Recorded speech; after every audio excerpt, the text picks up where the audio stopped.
James go first before it comes back to you. For your guys' responses? Yeah. Let's do James and then you, and then I'll I'll finish it off. How about that? I won't start it. I'll go to James, I'll go to you, and then I'll finish it. That works. All right. So it's streaming right now, but it has that streaming soon thing.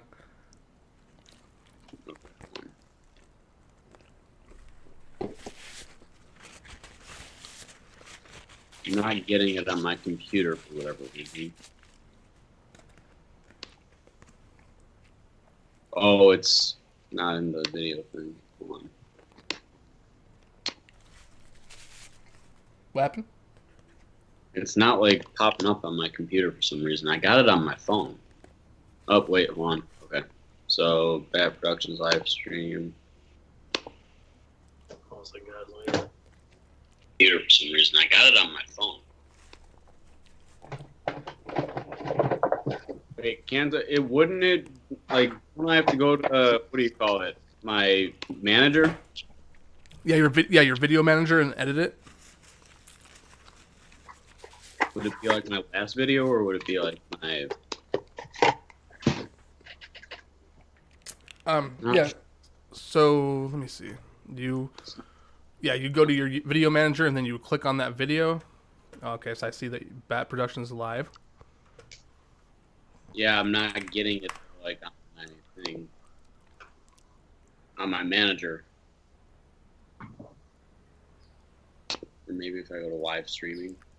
Yeah, try clicking on your live stream, and you might have the option to hit edit video.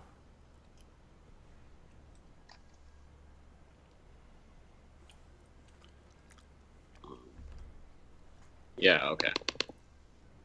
So...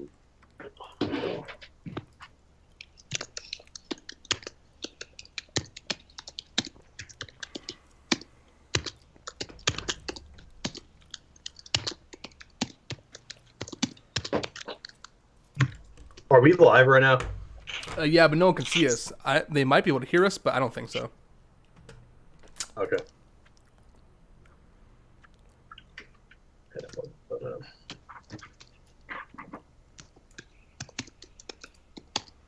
James, is it 1M in your last name? Yep. All right. So the title is Stream the 13th live stream with Grindhouse, Grotto, and James Grimm. Sounds good. All right. I'm in. And I'm watching. Did it update or no?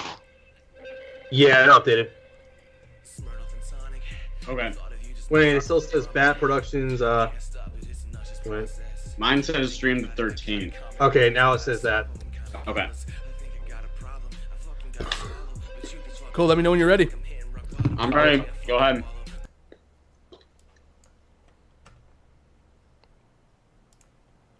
We are official. All right. All right. On it's not on my phone yet, so okay. All right. So I noticed that the video, the actual before the chat box is not actually popping up. So let me see if I can take care of that real quick. Okay. Well, what's happening today, guys? Welcome to Stream the 13th. We are live, and tonight's discussion is going to be about Friday the 13th, and we're going to talk a little bit about its connection to other horror films, potentially. But for the most part, it's all Friday the 13th talk, so I hope you guys are ready. My name is Braden Timmons, and this is my channel, so welcome if you guys are coming in from Joe's or James's channel. My channel is essentially a movie channel.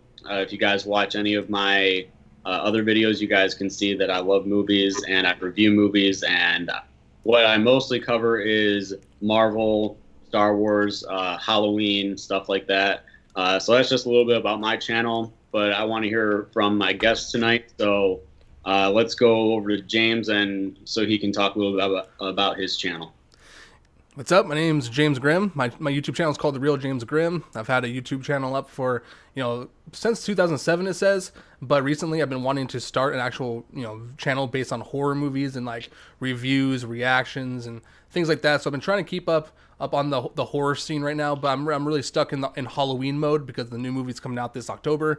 So it's really cool to do something new, like Friday the 13th. Of course, my channel is going to definitely have some more horror content in the future. So look forward to that. Grindhouse, Grotto. Been doing this since I think April or beginning of April is when I started doing this channel. I follow a lot of YouTubers. I've followed a lot of YouTubers over the years. So I have a lot of inspiration from their channels. Mainly just, really old school horror movies, a lot of slasher films. I really enjoy like the obscure movies from the early 80s, late 70s. A lot of these films people probably think are really boring and just dry, but I'm always looking for something new, something I've never seen before. So it's kind of what I follow on my channel. But I also do enjoy the more mainstream horror franchises like, Friday the 13th, Nightmare on Elm Street, Halloween, and definitely lately since the new movie is coming out. I've been kind of on a Halloween binge lately, rewatching all the films, and some of the films that I thought maybe I didn't enjoy as much. Some of these Halloween films I'm starting to like a little bit more. But yeah, guys, that's kind of what I've been doing on my channel. I recently quit drinking beer. I told James about it earlier. I want to lose a little bit of weight, so don't expect any more of my beer reviews on my channel because as of today, I officially am not doing that anymore. I think it's best for my health not to drink any more beer, and but I will continue doing everything else on my channel, just not the beer anymore. That's it. Cool. All right, thank you guys. Now, most of you guys also know that I started this channel as Bat Productions, and I recently changed it to Braden Timmons because I originally only wanted to do short films on my channel, but I had no time, and I've always been told I should do movie reviews and whatnot. So that's kind of what I created as my main channel. So welcome, guys. I hope you guys are excited for tonight. We have a lot to talk about. So yeah, let's just kind of get right into it. So we're going to start by ranking all of the Friday the 13th films, all 12 of them. And James is going to start us off. So James, what have you got for your 12 ranked Friday the 13th films? Okay, so number 12 for me is definitely going to be Jason Goes to Hell, mainly because the movie doesn't really feature Jason a lot. Jason looked extremely overweight, and the story was just a cluster. Are we going to use bad words? Yeah, it was just the next word. I just wasn't really into it, but yeah, that's number 12 for me. Yeah, my number 12 is also Jason Goes to Hell. I like the opening sequence for the first 15-20 minutes when Jason was actually in the film. Similar to James, I don't like his look at all. He did look pretty overweight. I didn't like the back of his head, how he had these tumors going on. I didn't feel like it was I didn't feel like they paid homage to the Paramount films at all. It wasn't explained what happened to Jason between part 8 and part 9. It was just kind of like he disappeared, and you're like, who's this girl that's at this cabin? But then after, so I enjoyed the first 15-20 minutes, and then after that I couldn't get into it. I just really wasn't into the film. I didn't like the fact that Jason wasn't in there. I felt like the people that played the Jason, when Jason took over people's bodies, I felt like the actors, they didn't play Jason very well. They didn't have the same mannerisms as Kane Hodder. So that's kind of why I ranked it at number 12. Yeah, well, that's all great reasons. I hated Jason Goes to Hell. That's also number 12 on my list because Jason just absolutely looks insane, right in the beginning. And I also don't like the fact that he is not really in the movie very much at all. He's in it for 20 minutes, and then he's shifting into other people's bodies. What is that? That's not a Friday the 13th film. Whoever wrote and directed this film, honestly, I don't think that they'd ever seen a Friday the 13th film in their life because, everyone watches Friday the 13th to watch Jason ever since the first one, with the first one being his mother. When he got introduced, everyone started watching this because they wanted to see more and more Jason. So, the fact that he was only in it in the beginning is just awful. So that's why I have that as my number 12. Well, surprisingly, I just want to kind of follow up this real quick before we move on. Surprisingly, though, Friday the 13th, there's been, if you follow any of the sites on Facebook or social media, Creighton Duke, the guy from the guy from the movie who's following Jason, who basically knows how to destroy Jason in this movie. They're trying to make a spin-off movie. Apparently, there's a movie in the works. They're going to be doing a spin-off movie of Creighton Duke, and kind of explaining who Creighton Duke is and how he's found out about Jason and how you destroy Jason in that film. Which I don't understand why they would do that. It's probably ranked at the bottom of almost everybody's list. So why would you go back and try to, make a sequel or a continuation of that movie? It just blows my mind. Oh, I totally agree on that. I totally agree. All right, James, what do you got for number 11? For number 11, I have Jason Takes Manhattan. And just because Jason doesn't really take Manhattan, it's Jason takes a boat. And that's really what it comes down to. Like, most of his killings are on a boat. And, eventually he does go to Times Square and he sees those punk rockers in the street. And all he does is lift up his mask and they run away. Like, why didn't Jason just murder him? Like, I think that would have been cool if there was like a bloodbath in New York and Times Square. That would have been interesting. I think that would have added a little bit to the movie itself. But overall, Jason Takes Manhattan definitely number 11 for me. I can't say that I share the same thoughts on that film because I had that film ranked a little bit higher than that. But I'll get into that later on in the ranking. What I have is number 11. Might disappoint a lot of people, but I'm gonna explain why. And that is Freddy versus Jason. I like the film by itself as like a standalone movie, but I think it's more of a Freddy film than it is a Jason film. And as it ranks in Friday the 13th movies, that's why I have it lower, because I just feel like it's more Freddy's film and Jason's just kind of there to help drive along Freddy's plot. Freddy, in the early part of the movie, Freddy basically like brings Jason back to life.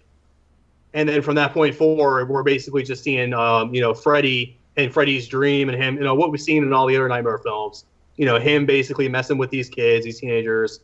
And then we have little bits and pieces of Jason kind of sprinkled in.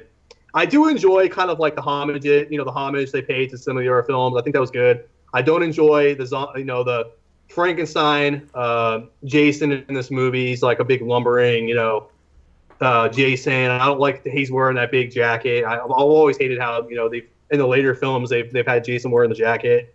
I always just remember Jason, from the earlier films, just wearing that normal shirt that he wears. But yeah, there's some of the things that kind of bug me about that film. But I mean, I don't hate that film. I do enjoy it. If I were to put it in like a Nightmare on Elm Street ranking, it would rank a lot higher than in the Friday the 13th films. Right. Sure. Awesome. All right, so my number 11 is Jason X. I hate that movie with a passion because I think it was a interesting concept, but the whole space thing did not work for me one bit. Like, he looked cool. He looked like a good Jason when he was actually Jason. Right. And then I don't know what he turned into, like, halfway through throughout the movie. I really couldn't even tell you like what he was, but he definitely didn't look like Jason. And like some of the kills, like even when he was Jason, like that scene where he like ices that girl's head when he first wakes up. That was a cool scene. When he smashes it against that table, that's good Jason stuff. Yeah. But other than that, like it just I feel like kind of got worse as it went on. Mm-hmm. So you're gonna hear my critique on that film because I have some serious things I hate about his look, but yeah.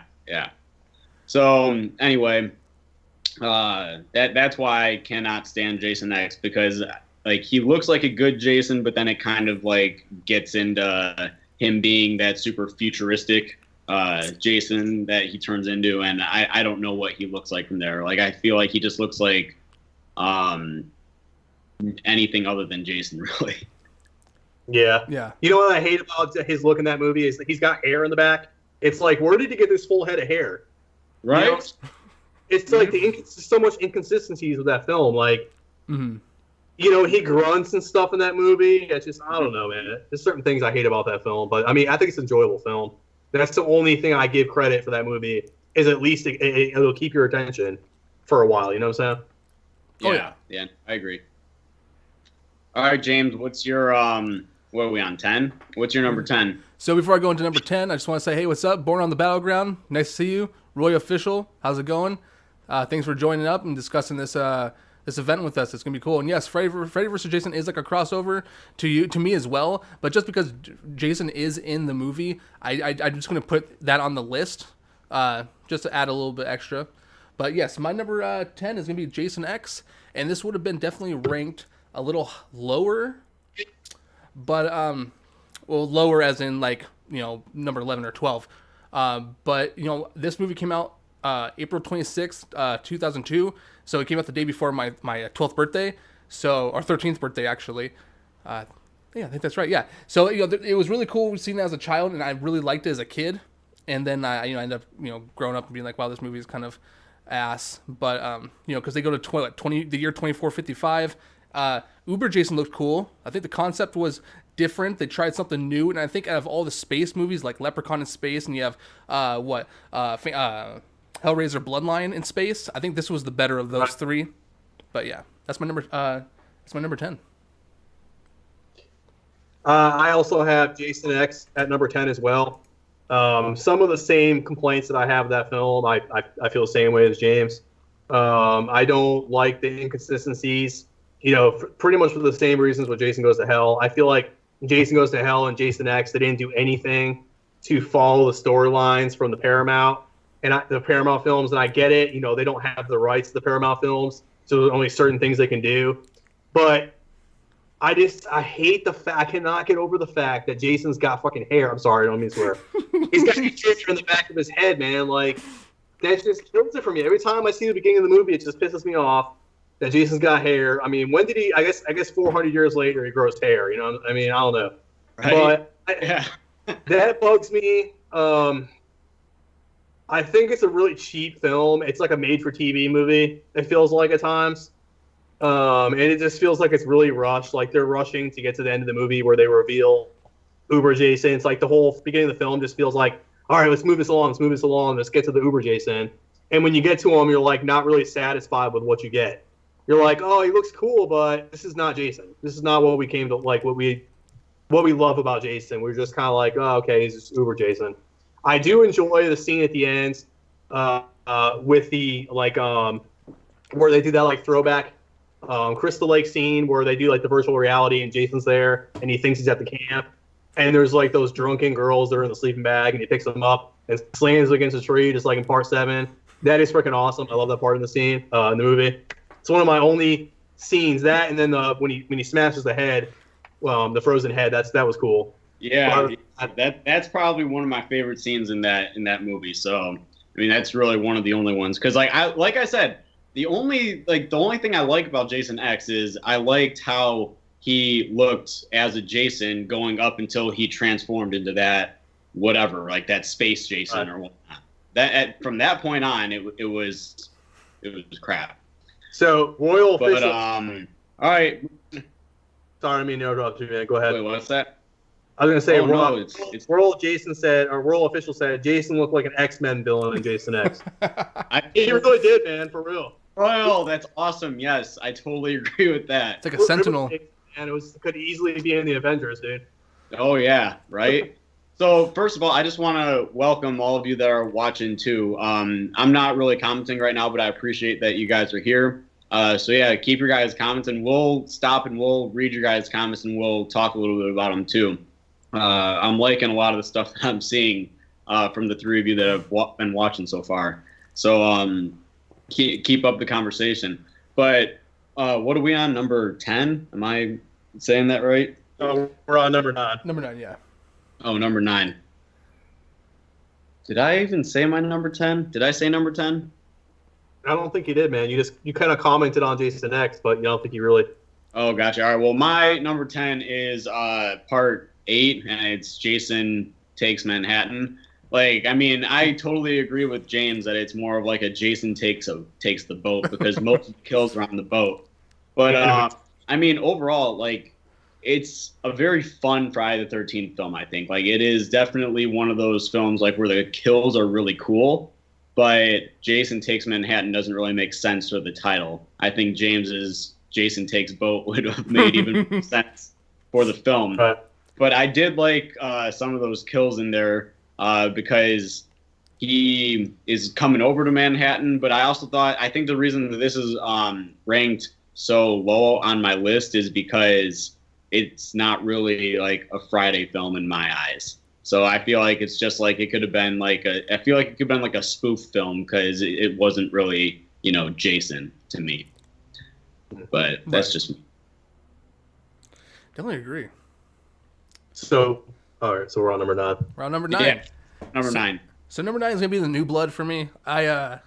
While I think Jason at this point probably looked looked the coolest he's looked since part 3 and 4. I think I didn't like Jason Lives Jason. I'm not gonna talk. Okay. Anyways, I'm gonna talk about the New Blood. I didn't like the overall idea of some girl with psychic powers who kills her father and then grows up, who's like totally messed up in the head, and somehow she brings back Jason because she is an angry hormonal teenager. I just thought it was silly. While it did have some cool scenes, I thought that it just overall Carrie versus Jason, it was not for me. I did rewatch it the other night, and there are scenes I definitely really appreciate, but overall, I couldn't rank it really much higher than this. Right. My number 9 is me and James are basically like pretty much following each other to a T. My number 9 is Part 7, New Blood as well. If you would have asked me as a kid growing up what I thought of Part 7 of New Blood, back then I probably would have ranked it a lot higher because I used to see it all the time on, USA Up All Night and TNT and all these channels that'd be like doing marathons and everything. I really enjoyed that film a lot. But similar to James, like I'm not really a big fan of the whole Tina, Carrie versus Jason aspect they were doing.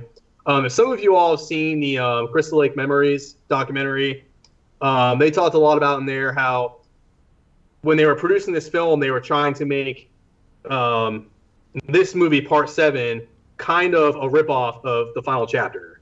If you look at some of the scenes, and even the characters are kind of like shittier versions of, or lesser versions of the final chapter characters. It's like they found these actors that were very similar, and they wanted them to be like them, but like they didn't really amount to the same thing. So right, exactly. I what really makes this film lower on my list to me as I've gotten older is the characters. Everything else about the film I like. I love the look of Jason. I like the fact that they made him look really cool. I like his body, how it's all like destroyed and weathered and all that. I enjoy that. I love Kane Hodder. It's his best portrayal of Jason. But I cannot stand these actors, man. Like they're just like they're really wooden. They just don't have any like any redeeming qualities to them. I just can't get into the film as far as the characters go. I do enjoy it. I mean, I'm not saying I don't like this film, because I do enjoy it, but it just doesn't. I don't get the same excitement from it like I did when I was younger. That's why I picked it at number 9. Very good, very good. So my number 9 is Part 4, and that's the final chapter. I mean, watching that this week, I hadn't seen it in years, and I'm not even gonna lie to you, I only got halfway through it, so maybe that's why this is my number 9. But like, here's what I'm gonna do. Like, what I think we should start doing is we should kind of like do 2 of them in a row, just so we could kind of like get into the next topic. Oh, sure. So like I'll do this one, and then I'll just kind of start off like the 2 of them in a row, so like we can like keep going. Yep. Right. All right. So Friday the 13th Part 4, like I said, like I enjoyed what I saw from it. Like all I really got up to is when those kids moved in to the house across the street. So that's very early in the film, and it's because I had something going on that day. But I hadn't seen it in years, so honestly, it's like I think the last time I watched it was like 6 years ago on AMC Fear Fest. Like during the Halloween season, I typically like to watch the Halloween films. That's like more like because that's my favorite horror franchise. But so Part 4 is number 9 on my list, and then Part 7, which is the New Blood, which is number that is Part 7, right? Because I just have them written as VII and whatnot. It's New Blood, right? 7. Yeah, Part 7 is New Blood. Yeah, that's what. Yeah. So and then 7, the reason that's there is I haven't seen it in a long time. So those are one of the only ones I didn't really get to watch this week. What you got, James, for number 8 and 7?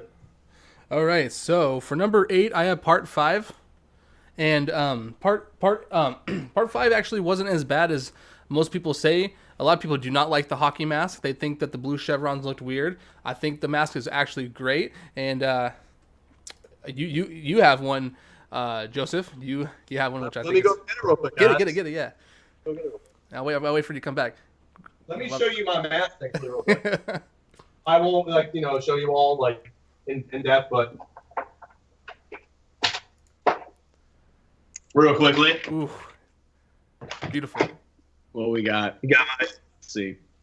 Friday the 13th Part 5. Oh yeah. Nice. And my absolute favorite out of all of them is the Jason Takes Manhattan mask. I love that mask, man. Oh my It's all god. toxic looking and everything. That's pretty film accurate, man. It is. And then the final chapter with the gash on the side. Ooh, that one looks good. I actually just got my final chapter, but yours looks more like almond. Like yours looks a little bit more film accurate in my opinion. Yeah. Anyways, those are my masks. So part 5. What do you got, James? What do you got? Part 5. I do like part 5. It definitely felt very Friday the 13th to me. And of course, Tommy Jarvis is back, so that's another reason why it's not as low as it can be. But a lot of people watching this movie, they didn't even know it was not Jason. They assumed it was Jason. I mean, a lot of people I've talked to assumed this was Jason, and until you find out at the very end of the movie that it was actually the dude who got axed dad at the beginning of the movie. So it's the movie overall is good. I think toning and the tone and the pace could have been a little bit better and a little bit more smooth. But that's, it's hard to, top part 4 in my opinion, because it came right after part 4 and part 4 was just fantastic. So that's definitely my number 8. And for number 7, it will be Jason Lives. And Jason Lives is a good movie. And I actually disliked it a little bit more the other day, but then I rewatched it and I ended up liking it. But the thing is, I didn't like the campy humor added to the horror. I also didn't like Jason's gloves, and he had a utility belt. I thought that was really weird. I thought the guy who played Tommy Jarvis, he acted some scenes great, and some scenes he was just a really poor actor in my opinion. I think Jason being brought back to life by a lightning bolt, I don't like zombie Jason. I just don't like zombie Jason really that much. So a lot of that factored into it really is why. Also the intro where it's like the James Bond intro, not for me, but it is funny and it's cool and it's different and it's new, but it's not really something for me. But overall, good movie, but that's why it's pretty much number 7. Yeah. So I always want to kind of read a few things I saw in this chat real quick so we can keep up with it. People are talking. Oh yeah, definitely. So I seen here. Oh my God, do you go around and kill people on Friday the 13th? I've had thoughts. I'm not gonna lie. Who asked? I'm just kidding. No, I've got a lot of masks and stuff. I probably actually will try to dress up as Jason maybe this year to scare the kids in my neighborhood. I haven't decided yet. I haven't really ever dressed up for Halloween, at least since I was a little kid. So maybe this year I'll do it. But no, I don't go around trying to kill people. What else we got here? He said, royal official said, Jason has always been a spirit. In my opinion, he's dead. He's like Freddy Krueger. Yeah, I agree. Except for in Jason Goes to Hell, he was a demon pretty much. Yeah. I hated this movie. But so my number 8 and number 7. So my number 8 is Jason Takes Manhattan. I'm one of those people, I'm a defender of this film. I don't think it's as bad as a lot of people say it is. I mean, I'm not saying it's a great film, but I think it's an enjoyable film. So I watch these films. I like the characters in this film better than some of the other movies. So the characters in this film are really fun. It does bug me about the whole boat thing, how they're in the boats. It's very misleading.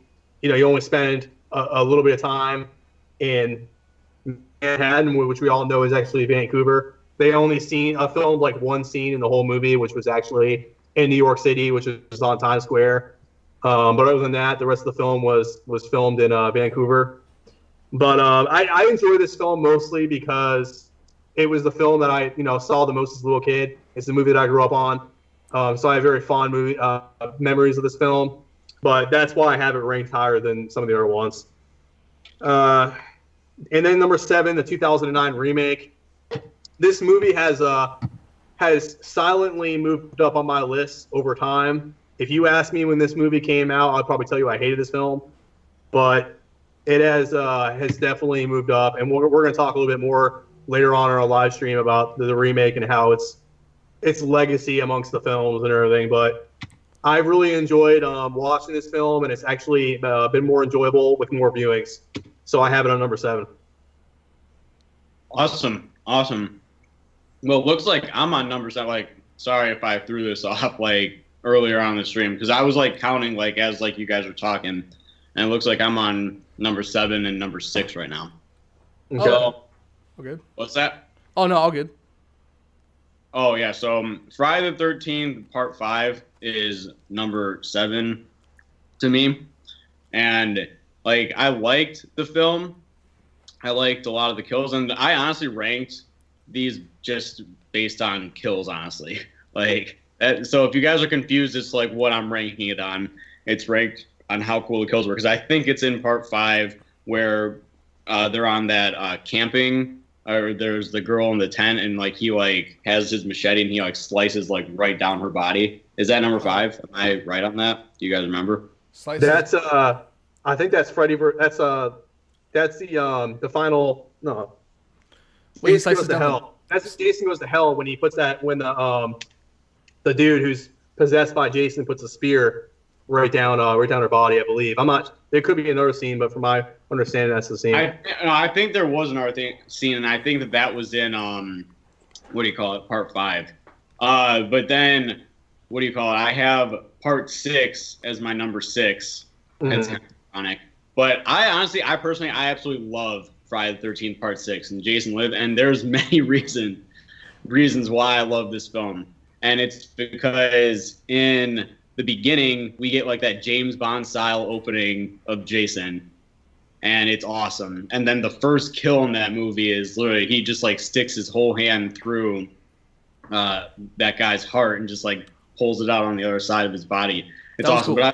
But I also like that, like when he kills people in this film, it's like he questions his own strength. Like there was that one scene where he is in the woods with that one guy, and he like grabs him, throws him to the tree, and that guy's entire arm comes off, and it's awesome. Like by no means, like the reason that it's number 6 on the list too is because it's probably one of the most fun Jason films I've seen, and it's just not as good as any of the ones that are to come. So it's kind of like that one that's like right in the middle for me that I just love so much, you know? And most of you guys know what I'm talking about when it comes to that. So yeah.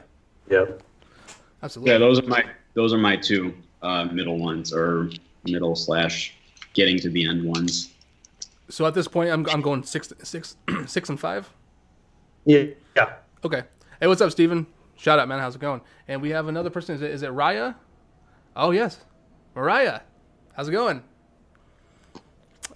So Part 6 would be Freddy vs. Jason, and I mean, I saw this in theater as a kid, and I mean, back then I loved it. I look back and I'm like, wow, it's really bad storytelling, really bad acting from some people. You know, they got some copycat looking Jay from Jay and Silent Bob in there. You know, he's the pothead who acts just like a total moron. But in a way, it's also fan service in a lot of ways, because, you know, we've been wanting to see this since the end of Jason Goes to Hell. We've been wanting to see that, you know, ever since that glove pulled that mask down to hell, we've been wanting to see this movie. But like Joseph, you were saying earlier, it is more like a Freddy movie. It definitely feels like that. If you know, it's Freddy manipulating Jason and so on and so forth. And I just think that if Kane Hodder had been Jason, I think the movie could have been a bit better. Ken Kirstinger, I think is his name. He's really robotic, and I think his movement's really awkward. They try too hard to make Jason not a hero because he's killing people, but you know, the good guy. You want to root for him, the Phantom of the Opera type character, you know. So yeah, that's why that's number 6, and then number 5 is gonna be Friday the 13th, because like Braden, you were saying in one of your past videos, it doesn't really get good until like the last 20-25 minutes maybe. And that's really when you start getting the reveal of Pamela Voorhees as the killer. And then the movie becomes amazing. But from there, that's why that would be number 5. A lot of people prefer it to be, or it's their number one. But for me, number 5, absolutely, because it takes so long for the movie to get good. Right. I share some of the same ideas. I agree with you a lot, James. I do agree on Braden's comments about Part 6, and that's my number 6 is Part 6, Jason Lives. I just find Jason Lives to be a really fun film. I just remember just loving the hell out of this movie when I was a little kid. I really enjoyed the opening scene with the gunshot James Bond style opening. I thought that was pretty cool. Yeah, I think it's a really fun film, and it's really entertaining. You don't feel like you're bored throughout the film, and I think that was good. After the first 5 movies, you kind of got a little burned out, and this film didn't take itself seriously at all, and yeah, that's why I enjoy Part 6 a lot. This is really fun. I think as this film has gotten over time, some of the jokes and some of the humor in this movie are kind of dated. That's kind of why it's ranked a little bit lower. This movie probably would have been a little bit higher on my list. If you would have asked me a couple of years ago, I probably would have found it a little bit more funnier, some of these scenes. But it's still a really fun film, and it's definitely a good film. I enjoyed it a lot. And then my number 5 is the same as James, and that is the original Friday the 13th. Yeah, I think this movie is a really good movie. It's the movie that didn't have Jason in it. So, if a lot of the horror casuals are probably not going to watch this film because they just can't get into it because of the fact that Jason's not in it, except for at the end when, it's revealed that he's in the lake. So that probably bugs a lot of people. That doesn't really bug me because I enjoy the murder mystery element of the movie. And finding out who the killer is, and at the end it's revealed that it's Miss Voorhees. Like I said, if you've watched any of my videos on my channel, I love really cheesy, old school movies from the late 70s and early 80s. So I enjoy a lot of the earlier films. Those are the ones that I grew up on. So yeah, that's why I have it ranked on as a number 5. Hey, one question before. I'm sorry, I don't mean to cut you off, Braden, because you're about to go into this. But one of the comments we have is from A Legend. He said, "Oh, first off, do you guys play gaming, like video games at all, like Fortnite or PUBG or anything?" I do play video games. I do not play Fortnite too much, though. I've played it a couple times, but I personally was not able to really get into it, so that's why I don't really play. Okay. But I didn't know that they had like Jason skin. But I can tell you right now that I played Mortal Kombat and I played as Jason, and it's freaking awesome. Yes. So, Mortal Kombat Jason is literally amazing. So if you guys play Mortal Kombat, I love how he looks, and I love all the moves and stuff that he can do in that game. I just think that you take an ordinary Jason as being a badass, and then you just put him into Mortal Kombat, and it's awesome. And Freddy also, right? Yeah, they have Freddy too. Nice. So. Yeah, I haven't played the new Friday the 13th game on the PS4 or Xbox One. I own both systems. I just never got around to buying it. I just been so preoccupied with my job and everything. But I've heard nothing but good things about the game. Obviously, we all know the lawsuit with the producers of the film and how they basically stopped production of the game. They're still keeping the servers up, but they're not releasing any new content, which is really unfortunate. And we probably all, if you follow the Friday the 13th franchise, then you already know that, this is an ongoing lawsuit, and it's pretty much holding up us getting a new sequel. And you could really take a position on either side. You could, either way, you could say, Victor Miller's to blame, or you could say Cunningham's to blame. I mean, I look at it as a business deal. It's unfortunate, but this happens with business. And, you can't really blame Victor Miller for wanting to get credit for, creating the legacy of Friday the 13th. I mean, he created the story that we all love. And if he feels like he's not getting his due, what he's due and is expected to get, then you can't really knock the guy, because we'd all be the same way, if we created the Friday the 13th franchise. And from my understanding, they cut him off a long time ago from royalties, getting royalties from the film. So with this new game coming out and all this other stuff, they're using content that he created, but they're not paying him for it. So, I mean, I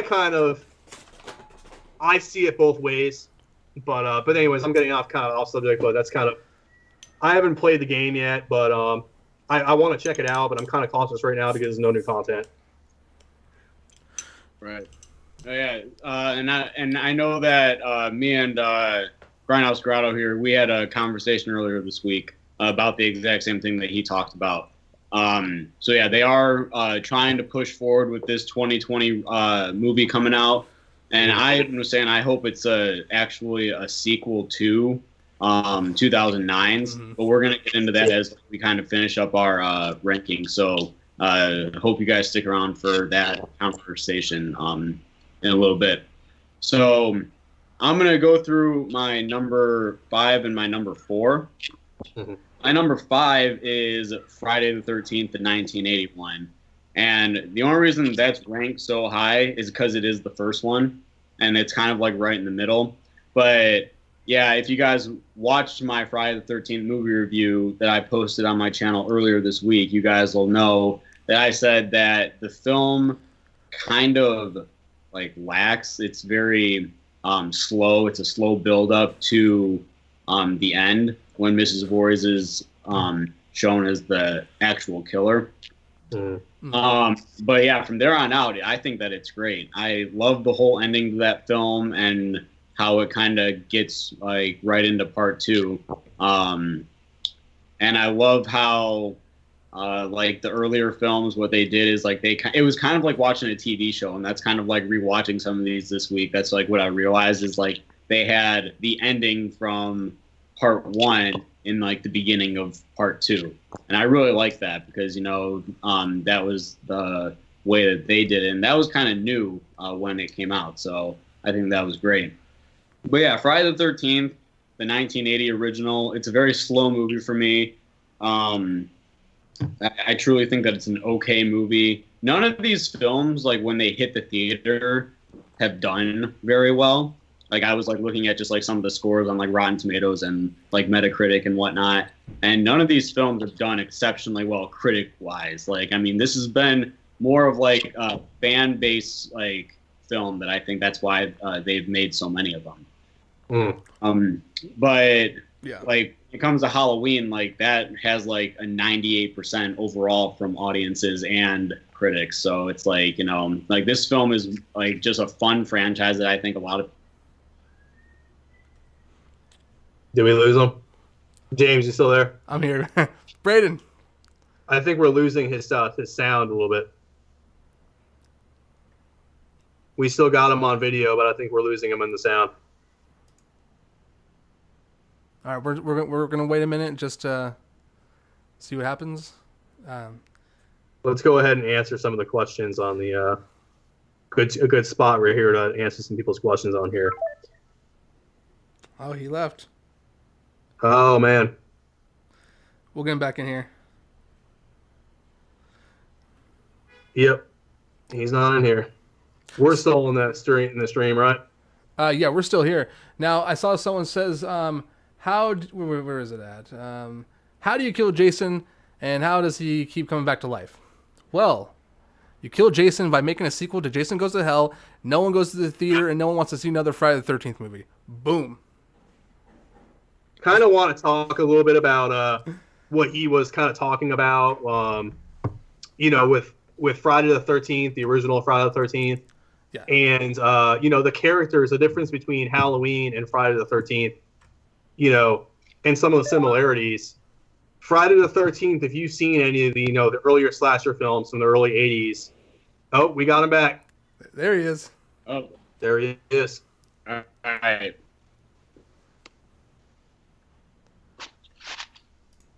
All right, cool. Okay, cool. You both look good. Okay, so all right, my internet has been freaking being weird all day, so I have to do the Xfinity Wi-Fi just around my house. So I was hoping that we were going to be able to get through the stream without me leaving, but that didn't happen. Hey, that was pretty quick though. Huh? I said you were pretty quick though. Yeah, well, I mean, I tried to make it as quick as I could. Like, I tried to reboot it, like, right away. And sorry if you guys hear my dog or anything. We have people, I guess, coming over that I found out last night, so. All good. You'll hear my neighbor's dog probably as soon as someone walks by my garage. Oh god. Well, Okay, you were- what were we talking about? What were you guys talking about while I had my malfunction?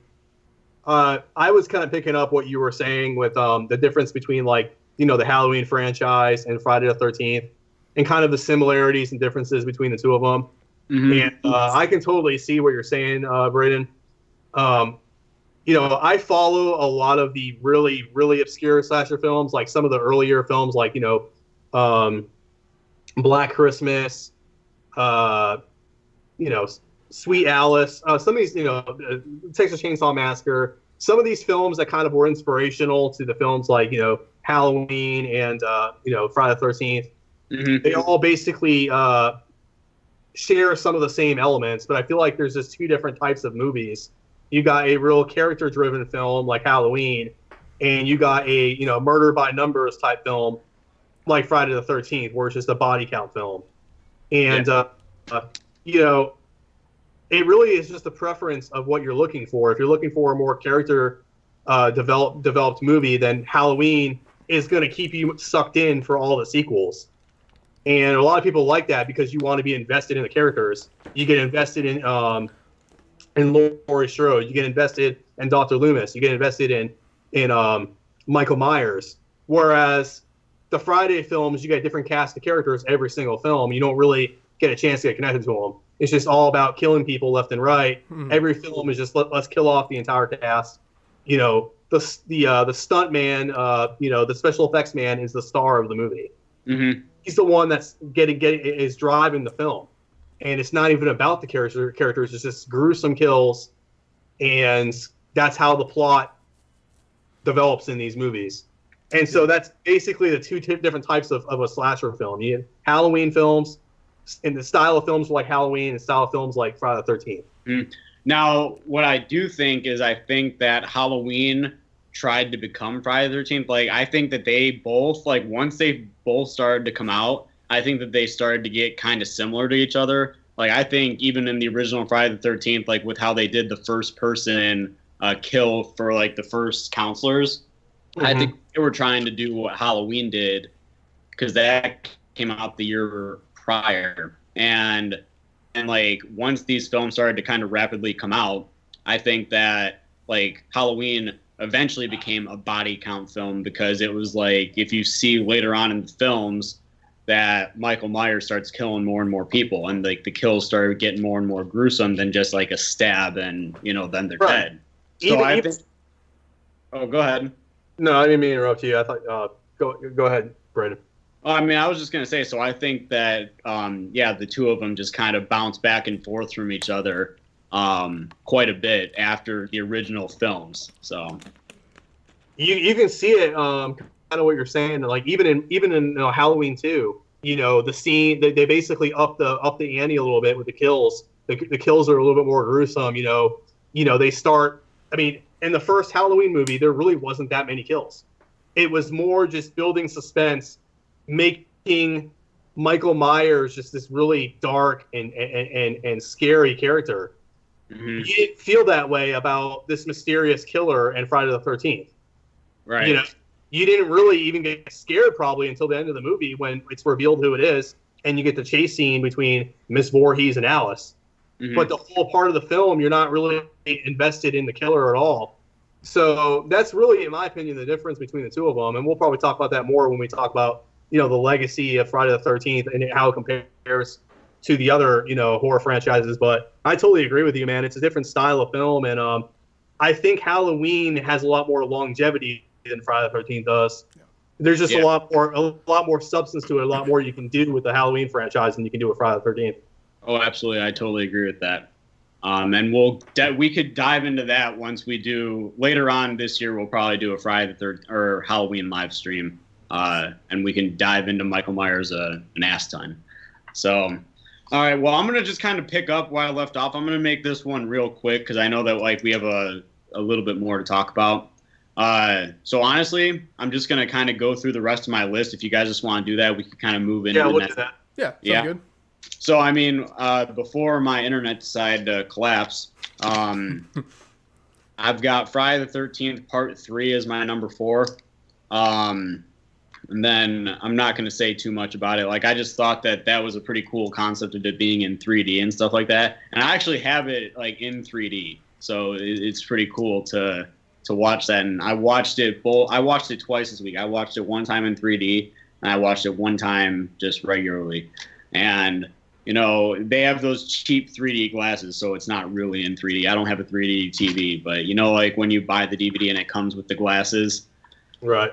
Yeah, like that's how I have it. But I mean, it's kind of cool because when you put those on and like the titles are probably the best part of the movie, like when it's in 3D, and then like nothing else is pure 3D. But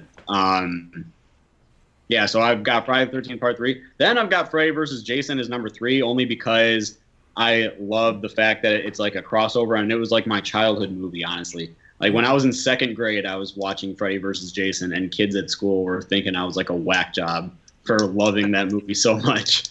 Right. But like honestly, that just shows, man. It's like I've loved this stuff since I started watching it on like Fear Fest in like when I was a kid. And Fear Fest is kind of like bounced back and forth. Like they've called it Monster Fest a few years, or like Fright Fest or AMC, whatever. But I absolutely like ever since Freddy vs. Jason came out, I have absolutely loved that movie.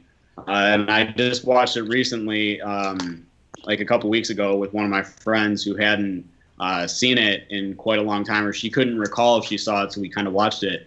And it just kind of brought me back to my childhood, and that's one of the reasons that I love Freddy vs. Jason so much. So then my number 2 is Friday the 13th, 2009. I think that film alone is like a mix of the original Friday the 13th, Friday the 13th Part 2, and Friday the 13th Part 3. And when we get into further discussion later on, I'll kind of explain that. But my number 1 absolute favorite Friday film is Friday the 13th Part 2. And I just absolutely love that sequel because, 1, it's the first movie that we get Jason, and 2, it's just I feel like he becomes like that's where we see him as a badass, kind of like when he starts out. And I just personally think it's a great movie. I definitely think it's better than the first one. I definitely feel what do we call him? The beanhead Jason, or the bean sack? Potato sack Jason. Yeah, there you go. I absolutely love that Jason. And there's that shot in the movie that Grotto and I were talking about a little bit earlier, today, where Ginny walks into that cabin at the end, and you just get that shot of him running toward her with the pitchfork. And it's terrifying, and it's awesome, and it's like, it kind of gives you the chills when you see that. So that's why I love that movie so much. Hell yeah. Definitely. James. All right. So at this point we were on number 4. So my number 5 was Friday the 13th, the original. So a lot of people are not going to like this, or at least more than likely. But my next one's actually going to be the remake from 2009. I think it's better than the original, definitely. And like Braden touched up on, it's definitely like part 2, 3, and 4 in a one movie with some extra characters. Now, it normally would be higher up on my list because, Derek Mears is such a badass Jason. He has this physical presence that's just fantastic. And he is like one of definitely, I like him better than Kane Hodder. And everyone looks at Jason and think of Kane Hodder because if he's been Jason more than once, and he's like the only person that have done that. But Derek Mears is just, I don't know, there's something about his presence and his movement. It's just really creepy. It's like really eerie. I love it. But then there's character dialogue and all that stuff. The kills were great, but I think the characters, like the teenagers, were I think they were just a little too much. I know me and Grindhouse Grotto, we discussed this, that the opening was just like amazing. Really, like the very really opening. Yeah. The opening was awesome. It was so good. So yeah, I like that cast. I like the first set of characters from that opening, and then after that, it's like boom. I can't get into it. They felt more real, and they felt more like people that you can kind of communicate with, and you can you can have you feel this sense of connectivity, while the rest of the characters felt very cheap and very just teen bop, maybe. But yeah, I totally just didn't feel that much for the characters later on in the film, except for the Asian dude and the black dude. I forgot their names, but they were cool and they were funny and they were kind of like wisecracking jokes and having a good time and drinking beer out of shoes. And they were fun. Shoot the boot. And then that scene was a little over the top. Kind of brought me back to my college years a little bit, but it was pretty gnarly. It was pretty. Yeah. It was gross.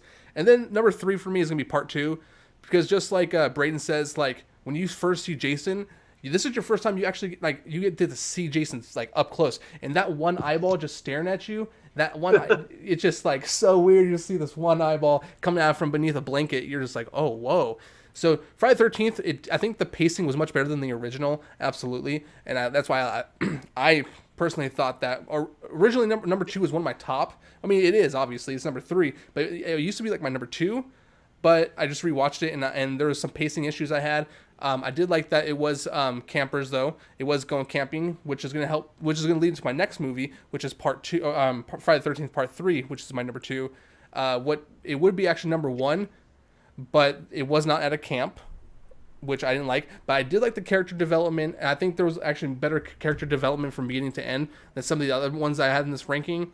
Part 3 definitely felt, that's when he first dons the mask, So that was really cool, and it was a very cool, iconic moment. And that's why that's my number 2. And then I'll move on to my number 1, which, of course, is Part 4, because it's dark. It's like a little more brooding. Jason... took an axe to the face. The movie before, he seems really pissed off, and he's like taking it out on the counselor. They're not counselors, but the people who live in these cabins or visiting the cabins. And like there's that scene where the ladies or the person's like nailed up to the thing, and he just walks right through and just rips them down. And he just he looks like a man on a mission. And at this point he wasn't zombie Jason really. He still felt like a man to me.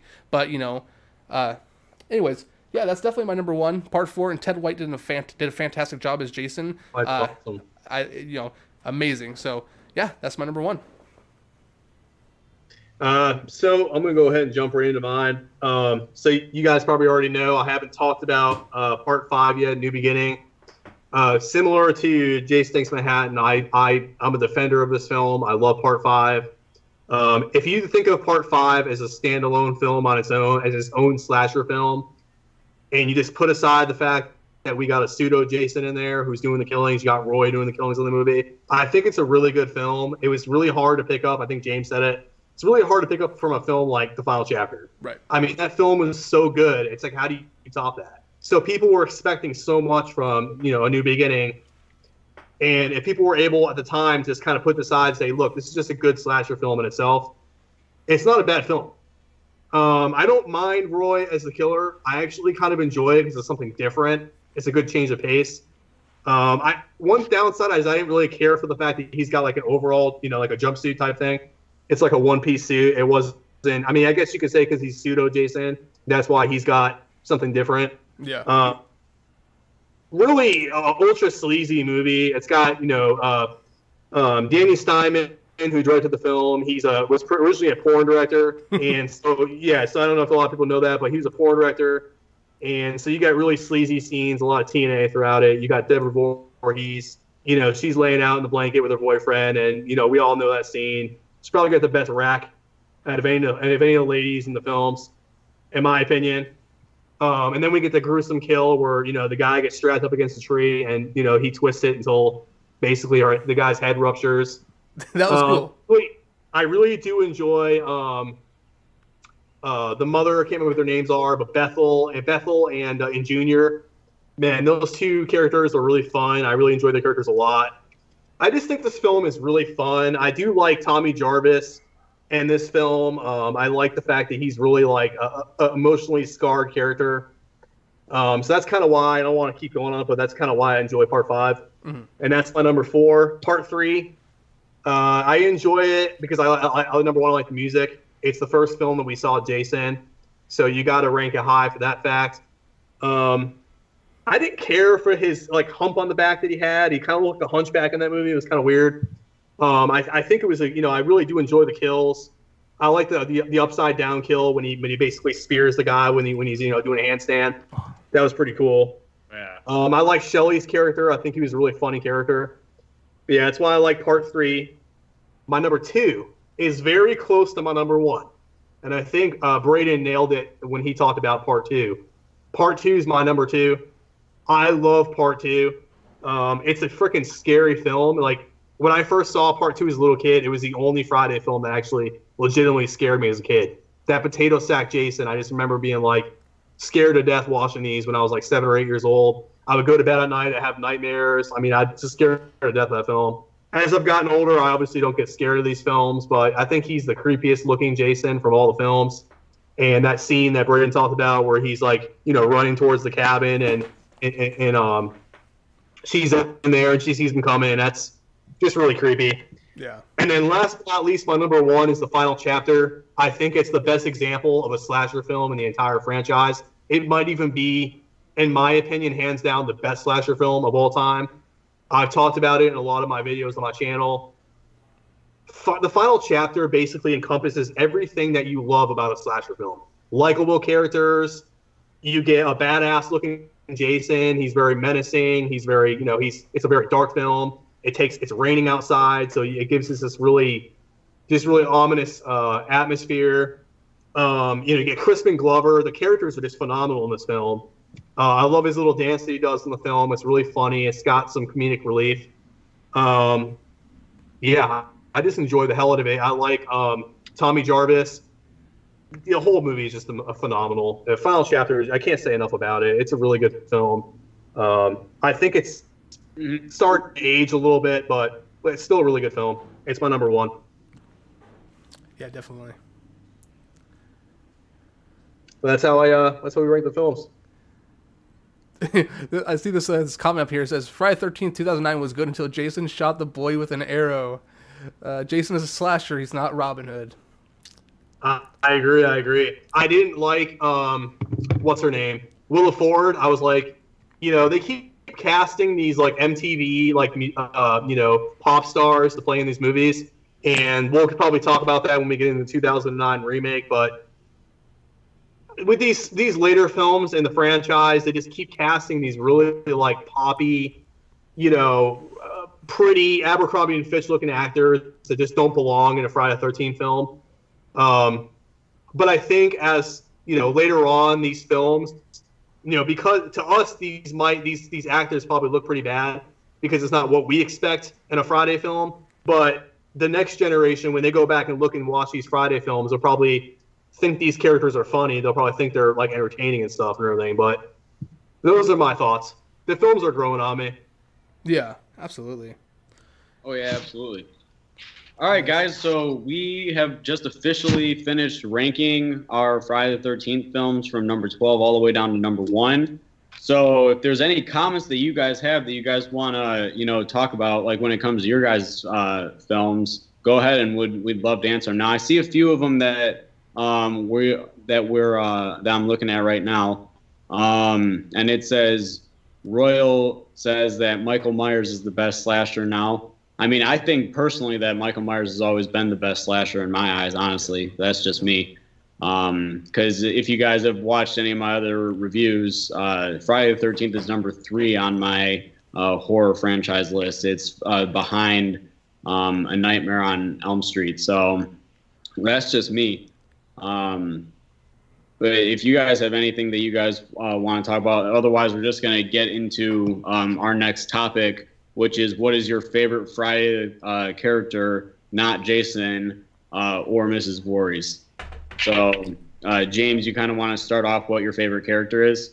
Ooh, that's a good one. I didn't really think about that. I really like I really like Corey Feldman's Tommy Jarvis. I thought they took a young boy who was like, he's scared shitless. This guy's trying to kill him, and this dude's trying to kill his sister at this point. He's upstairs. He's shaving his head, trying to mimic the look of Jason. He's just he's ready to just become the hero and step up of the movie. It was really cool. I thought it was something new since like every movie prior to that there was a Friday girl, and this one it was a kid. It was really cool. So Corey Feldman's Tommy Jarvis was really awesome, and of course he's what he killed Jason. So that, that part where he's just like hitting him. He's like, die. I was like, fuck yeah, man. Oh yeah. Hell yeah, man. I agree with you 100%. Corey Feldman was awesome in this movie. He was probably one of the best childhood stars at that time, and he's definitely the best Tommy Jarvis. I do like the Tommy Jarvis that we got in Part 5 as well, but my all-time favorite character from Friday the 13th, the franchise, is got to be the dead fuck, Crispin Glover, doing his dance. I love that. It's an amazing part in the film. His character is just really funny. I love that. I love this character. Can you do it for really us? So, what's that? Can you do the dance for us? I can't do the dance. Maybe another night. I'm not a drinker anymore, so if I was drinking right now, you guys probably see me doing the dance. But yeah, I love Crispin Glover. I love the dialogue between him and that other guy, Teddy, I guess. Those two characters, man, they're just really fun and kind of drives that film. I feel like without their two characters, the final chapter wouldn't be as fun as it is. Yeah. Right. But my next favorite is Creighton Duke. No, I'm just kidding. I was like, what?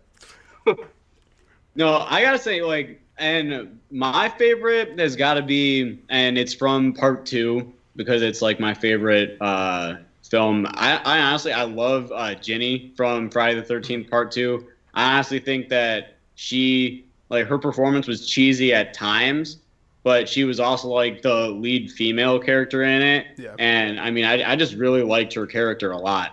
I loved how, like, when she got away from Jason, I loved how she was the first one to really ever do any damage to him because she put the machete into his shoulder. Yeah. And then it kind of goes into Part 3, and like he heals from that. And then he goes on his killing spree at that nearby cabin that's by Crystal Lake. So I absolutely love Ginny because I think that, even that scene from the film, like when she was walking in and Paul was like working on like whatever he was working on in that dark room. And she was like, Paul, there's someone in this room. And I was just like, what? I don't see anything. And all of a sudden you see him kind of like coming up from the table. I just think that whole scene is one of my favorites from Friday the 13th Part 2. And again, I just kind of love her performance. So she's got to be like my favorite. Yeah, very aware of her surroundings, and she can feel like Jason's presence because in the movie, no one else she always had like this idea that maybe Jason's here or maybe something's here, and everyone's just kind of like shooting it off like, okay, whatever. After the dude tells the story at the campfire, and she still thinks that maybe it's a possibility, so she has like this belief while everyone's like, oh, whatever. And so it's almost like she had that sense of presence the whole time, and that was really cool. And that's a good pick, man, definitely. She's a badass final girl, man. She's Ginny. I used to have a crush on her, man. Crush on her. But I just want to acknowledge a character that I might get a little hate from this. Jared Padalecki from the 2009 remake. I know if you've seen Supernatural, the show, that's basically his call to fame. My girlfriend watches the Supernatural shows. I never really paid too much attention to his acting to that point, but like I don't know, man. Like something about his acting in that movie, like I didn't like it at first, but as I've watched the remake over time, he actually is a pretty good actor for real. Like I enjoy his character in the film. I think he does a really good job. Yeah. So there's a quick comment right here that I want to respond to. It says, I wonder how it will go down between Jason versus Scream. Now, Jason would beat Ghostface's ass, and here's why. Because Ghostface is the most clumsy killer that I've ever seen in my entire life. I was just watching Scream 2 not too long ago, and there was that scene when it's on the college campus, and like where he's chasing her through when he's chasing Cindy through the sorority, and he just trips over the lamp and the couch. It is probably the funniest thing that I've ever seen in a horror movie. So, I mean, don't get me wrong. Scream is a great horror franchise, and I absolutely love it. But, like, when it comes to Jason or Ghostface, like, Jason's going to win that all day. So yeah, he doesn't hold a candle to Jason. Yeah. I mean, and Ghostface is actually a person. Every single movie, it's a person imitating Ghostface. Yeah. So there's not one person that is Ghostface. It's just basically everybody imitating Ghostface. Right. But yeah. So that was my whole reason behind it. So I'm sorry if I cut you off from anything, or if you remember what you were going to say. Just that comment was kind of, I thought that was a necessary comment to discuss, because there's several reasons behind as to why Jason could just probably crush Ghostface in a second, because a lot of the comments here, it seems like people are thinking that Jason is supernatural, right? So it's like the fact that you've seen him crush people's skull, and you've seen him tear arms off of people's bodies. It's almost just he could do the exact same thing to Ghostface, because Ghostface is an ordinary person behind the mask. So what's the question here? No, who would win between Ghostface or Jason was the question. Oh, I think we're all in pretty much agreement right now that Ghostface doesn't hold a candle to Jason. He's a great character, but he's just not. He's not at the same level as Michael Myers or Jason Voorhees or some of these other bigger slasher icons. Yeah, I think the real question should be who would win between Jason and Nev Campbell at that point, because. Oh yeah. I mean, she beat him Ghostface every time, Oh yeah. Well, I mean, then again, see, Sydney is one of those other horror character. She's that strong female character, kind of like Ginny was in Friday the 13th Part 2. But that's just her in every movie. Yeah, so she's the Laurie Strode of that franchise. Oh yeah, that's very true. And I think that's just what makes it so great is you've got Sidney Prescott, and it's every movie, it's this person, and I love how it's not the same person every movie when it comes to Scream's franchise. It's everyone just tries to target Sidney because they know of I love this comment. It says Ghostface would trip into Jason's machete. That's awesome. Yeah, it's great. But what was I saying? Yeah, anyway, when it comes to Scream, I just like how it's a new person going after each movie. So she kind of has a new villain that's against her every movie. Right. So, all right. So then, did you want to finish up what you were saying before? Did you still have that in your head, or because we were talking about the favorite characters before? I think you were talking about one additional character or something. It was after I was talking. I was just talking about Jared Padalecki's character from the remake, and how I thought I never really followed him up to the point when he was in the Supernatural show, and he's still obviously doing Supernatural. I actually wouldn't mind if they brought his character back for a part 2 to the remake. Mm-hmm. I thought he did a pretty good job. I mean, quite honestly, I really sympathized for his character. I was actually invested in his character. I didn't think he was that bad. I enjoyed him better than the douchebag characters we got. What was that one guy's character who was your tits are so stupendous? What's his name? Oh, he's not even important. Yeah, well, you know what I'm talking about, right? They throw up perfect nipple placement. Yeah, I mean, you got characters like that really just ruined the film. That brought the film down so bad. But I thought Jared Padalecki's character was really good. I think he, deserves to get another film if they want to bring him back. Yeah, no, absolutely. Okay, so favorite characters, and now we've got, what look of Jason do you think is your absolute favorite look that you get of Jason? Because honestly, in the middle trilogy, when you go from part 4, 5, and 6, I feel the masks look kind of similar, but when you just showed some of them, you can tell the difference between some of them. Right. So what one do you guys think is your absolute favorite in the franchise? Jake, you want to go first? Yeah, one thing I just wanted to talk about right before this is that question between the Jason and Scream or Ghostface. I mean, it's a good question. I mean, it's good to hear other people's opinions and what they think and what may be outcomes and such. So, good question. I just want to let you know that good question overall. So, so my favorite iteration of Jason would definitely be Jason Goes to Hell, because I love those. No, okay, I'm lying. I love the big bumps in the back of his head and his pot belly. I was gonna say, should we kick James off now, or?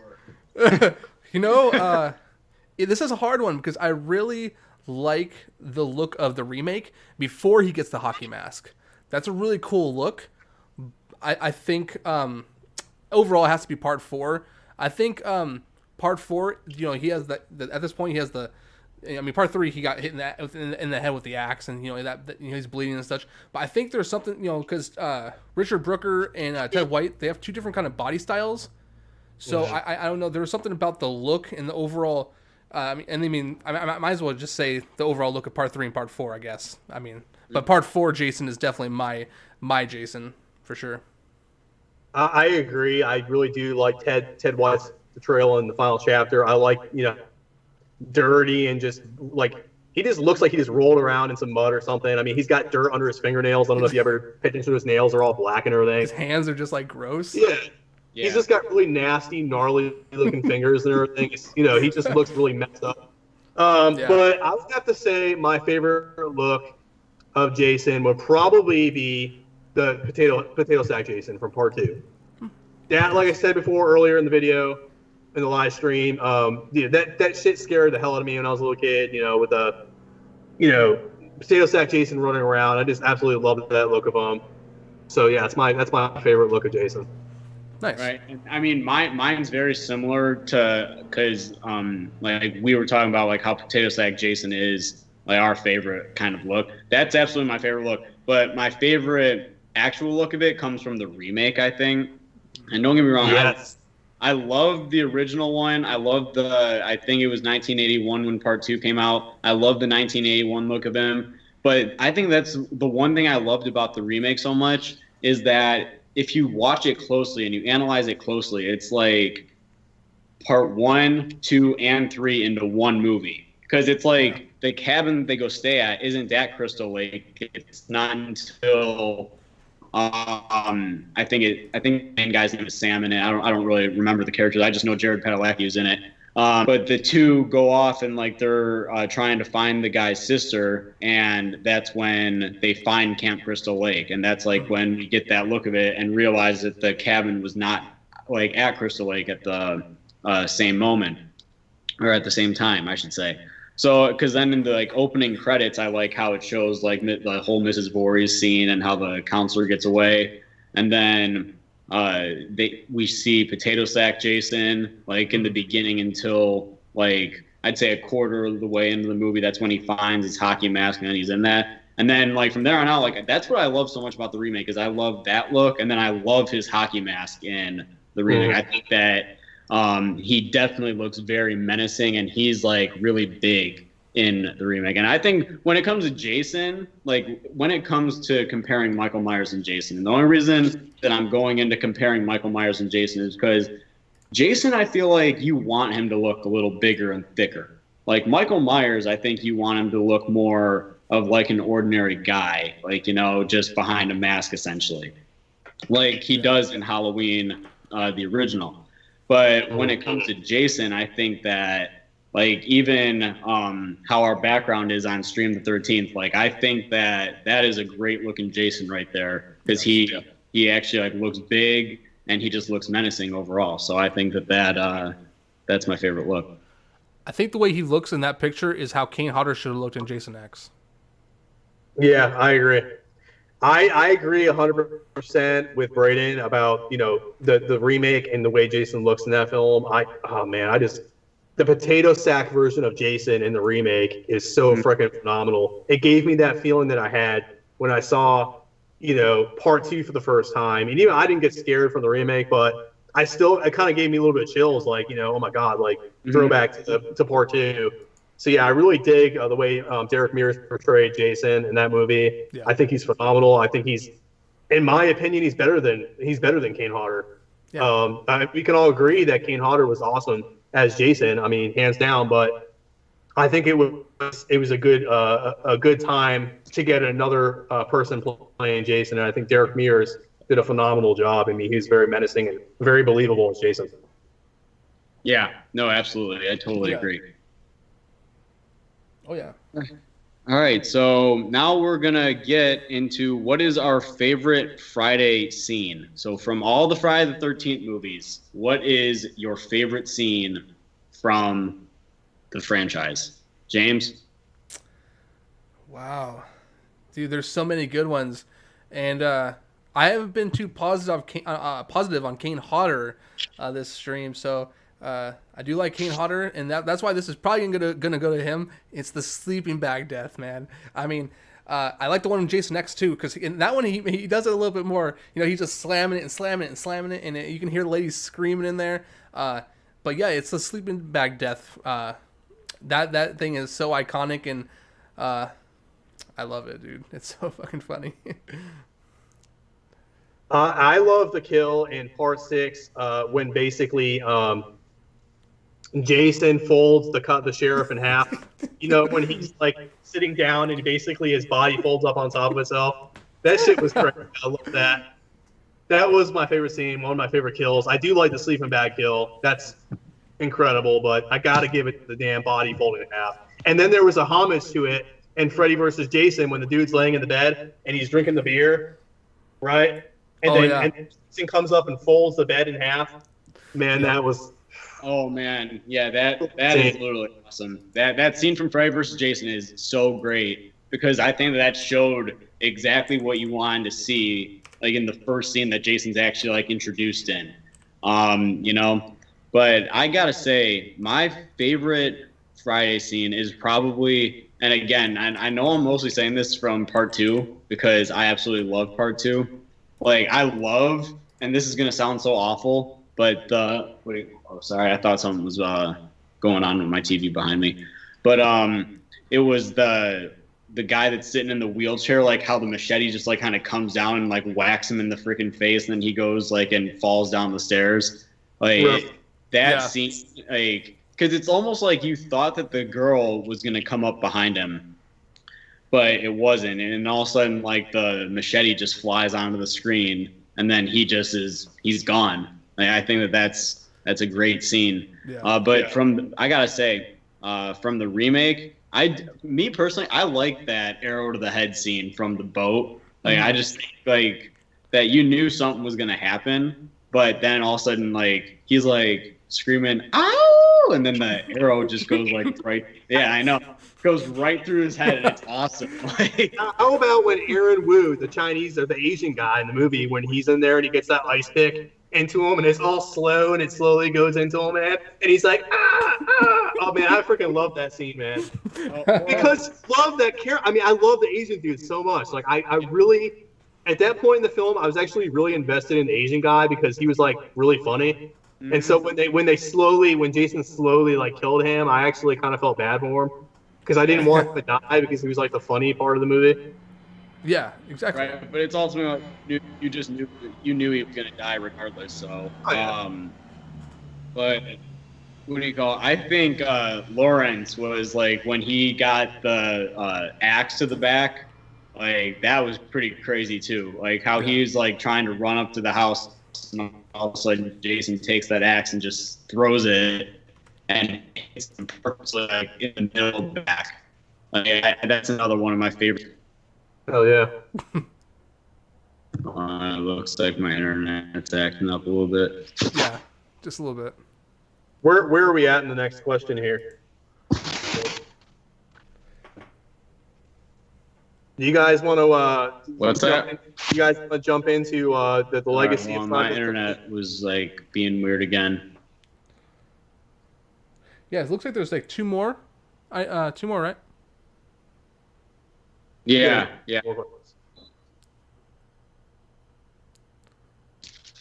You guys there? Yep. Yeah, we're here.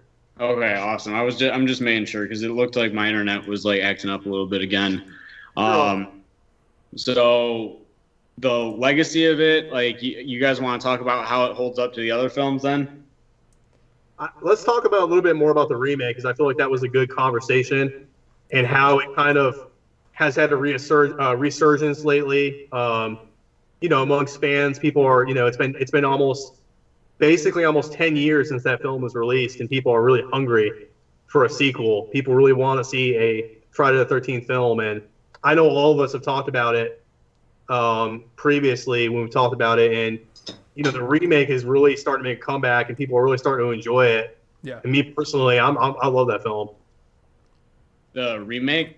Yeah, the remake. Well, I absolutely adore the remake. Like that's absolutely one of my favorite remakes that they've done so far.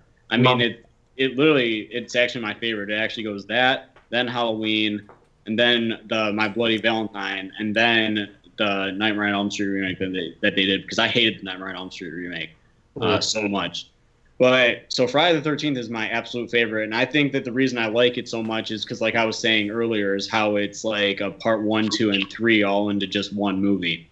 So I'm like maybe hoping that the sequel maybe has a little bit more to offer from 4, 5, and 6. That would be pretty cool too. But yeah, I absolutely love the remake of Friday the 13th. I've loved it since it came out. I know Grindhouse, you said that you had an issue with it when it first came out. And then the more you watch it, what do you call it? Hold on. I see Raya, the one that they just did, right? It was horrible CG. Are you talking about the Nightmare on Elm Street, or are you talking about Friday the 13th? I'm kind of confused on that. I think she's talking about the Nightmare on Elm Street, because it was pretty CG'd. I mean, in comparison to the original. Yeah. Yes. Yeah. Okay. So the Nightmare on Elm Street one. Yeah, I hated the Nightmare on Elm Street movie very much. Yeah, I agree. I didn't like that film either. But yeah, going back to what you said, Braden, about the movie, and it's one of those films that a lot of people didn't like when it first came out, but like it's really grown on me over time. The more I watch this film, the more I start to really like it. And what I didn't like about the originally was the characters. I couldn't stand this Abercrombie and Fitch, these really fake, pretty characters that they brought in. Besides, Jared Palicki's character, the girl, the girl that's kind of following him around. I can't remember what her name was. She was okay. Yeah. But besides that, I didn't really care about any of the characters. I did enjoy the first set of teenagers they brought in. In the opening scene where they get killed off right away. If they would have kept them throughout the movie, I think it would have been a better film. But I really enjoy it. I enjoy Derek Mears' portrayal of Jason. I think people are really just so hungry for another Friday film that people are really starting to look at this film more critically and starting to enjoy it a little bit more. Mm-hmm. No, I totally. What are your thoughts? Oh, yeah, I mean, I think when this movie came out in 2009, I think people's expectations were that they wanted to see more old Jason, and then and more, and then they saw Friday the 13th, and they're like, oh no, I want something more. And kind of like us, we're like, those characters were just awful. They were shit. The dialogue was terrible. These people look like they're, the prettiest people in those magazines and on billboards, and people are like, this just felt so fake. Mm-hmm. And then after, now that it's been 9 years, people are like, oh wow, that movie actually wasn't as bad as I remember, because everyone's expectations aren't as high as they were when it first came out, because that was the first solo Friday movie since Jason X. So right. I don't know why anyone would have any expectations from Jason X to this one, because they should have really high expectations. And I remember when it came out in 2009, it came out in February of 2009, I believe, and I remember seeing it, and I was like, "Oh, dude, this is fantastic! This is what I want." It was scary, and like you said, Braden, it's definitely, in my opinion, better than Rob Zombie's Halloween in terms of remakes. Yeah. Oh yeah. Because the thing is, we don't want to know a backstory of Michael Myers. We don't need to, but there's something about Pamela Voorhees being the killer in the first one, and then Jason, where you're the curiosity gets struck in a little bit, and you kind of want to know a little bit more about his backstory. At least for me, see, Michael Myers isn't a character I need to know any more about. He's pure evil. But with Jason, I kind of want to know a little bit more, because his mom's she's psycho, and then then he's crazy. They don't even talk about a father, and that's those are things I want to explore. Now with the remake, they kind of explore him living underground and how he's been living all these years, and and I really liked that. I thought that was really cool, and I thought it brought something different to the character and made him. It humanized him in a way, while making him not. It made him so he wasn't like some immortal person, but it also made him feel a little bit more like just a normal person. So I hope that made sense. No, it made total sense, man. 100%. So it humanized him in a way, but not in a way where he's a believable character, and just his presence he definitely looks like someone who can do the things he was doing. There's nothing out of this world that he did in that movie that I don't think a guy that size could actually do. Felt really real. Do you know what I thought? Kind of piggyback on what you were saying. I like how they show the shots inside of like Jason's little like shack out in the woods in the remake, where they show like all the knots on the wall, like he's been taught how to do all this like Boy Scout type stuff, and it kind of it explains to you like, okay, this is why Jason's so skilled with weaponry and obviously with the bow, which some people didn't enjoy it, but some people did. But it explains like how he was good with the bow, how he was good setting traps and stuff like that, because you see all the stuff, and like he's got Boy Scout trophies in that little shack, you know? So it kind of makes sense, you know? Mm-hmm. Exactly.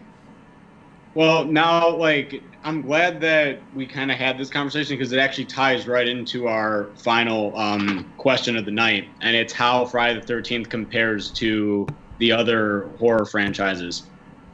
Now, I'm going to kind of start with the remakes a little bit, and the only two I'm really going to compare is the Halloween and Friday the 13th.